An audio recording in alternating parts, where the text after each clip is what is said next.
He refused to allow anything but reason to be the atmosphere of his mind as he went into the room where the American was in bed. So when he came home and he was about to go to the American's room, he did not want to allow anything but reason why he wanted him to be killed, or why he had planned such thing with the general.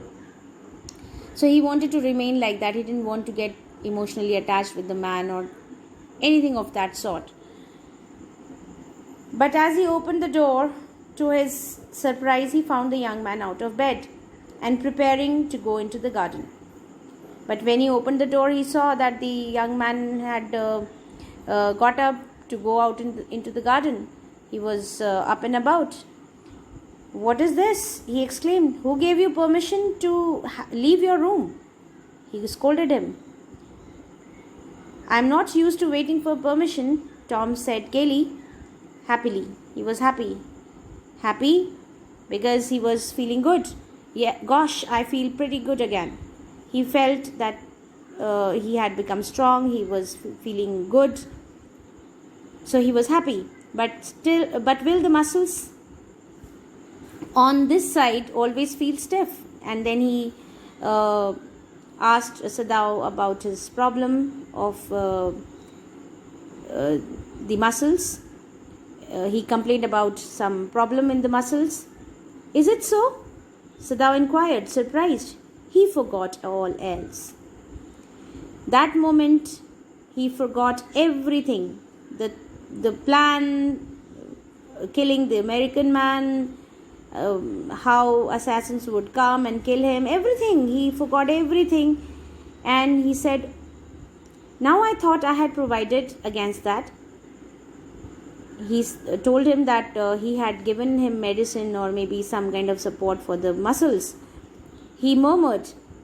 He lifted the edge of the man's shirt and gazed at the healing. Gaze means looked at carefully. Gazed at the scar. "Massage may do it," he said, "if exercise does not." After looking at the scar, he told him that massage would do good to the muscle problem. "It won't bother me much," the young man said. His young face was gaunt under the stubbly blonde beard. His young face, he was a young man, and his face was gaunt, very thin, angular, thin and bony under the stubbly blonde beard. He had got blonde beard, stubbly, unkempt, rough growth of beard, which was blonde, light colored. "Say, doctor, I have got something I want to say to you." He wanted to say something to the doctor. "If I hadn't met a chap like you, well, I wouldn't be alive today." Now he was trying to extend his gratitude towards him because Sadao had saved his life. He wanted to thank him. He said, "If I hadn't met a chap means Japanese. He used the short form. Americans speak like that. Well, I wouldn't be alive today. I know that." Sadao bowed. He took his thanks very gracefully, but he didn't say anything, but he could not speak. "Sure, I know that," Tom went on warmly. His big, thin hands gripping a chair were white at the knuckles. He was a blonde man, so when he gripped a chair, the knuckles became white. "I guess if all the chaps were like you, there wouldn't have been a war." "Perhaps," Sadao said with difficulty. With great difficulty he spoke one word. He said, "Perhaps. And now I think you had better go back to bed." He didn't want to continue with the conversation, and he said it would be better that he take rest. He helped the boy back into bed and then bowed. He bowed him for good night, or for leaving him. "Good night," he said. Sadao slept badly that night. He could not sleep properly because the assassins had to come and kill the person that night. Time and time again, he woke, thinking he heard the rustling of footsteps, the sound of a twig broken or a stone displaced in the garden, a noise such as men might make who carried a burden.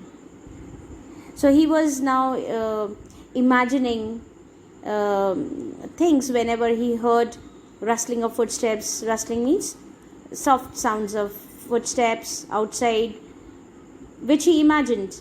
It could be rustling of leaves or anything, but he thought that people were walking outside, the sound of a twig broken or stone displaced in the garden. So that made him think that men had come and carried him away, killed him and carried him from there. Who carried a burden means carried the dead man. The next morning he made the excuse to go first into the guest room. So next morning he made an excuse and he went straight away to the guest room to check on the American. If the American were gone, he then could simply tell Hannah that so the general had directed. He had thought that he would tell everything to Hannah, that how general had given instructions after checking that American had gone. But when he opened the door, he saw at once that there on the pillow was the shaggy blonde head. Shaggy means unkempt, untidy. So he was sleeping there. His head was on the pillow. He could hear the peaceful breathing of sleep and he closed the door again quietly. And what did he see? That the American man was sleeping peacefully. He is asleep, he told Hannah. He is almost well to sleep like that.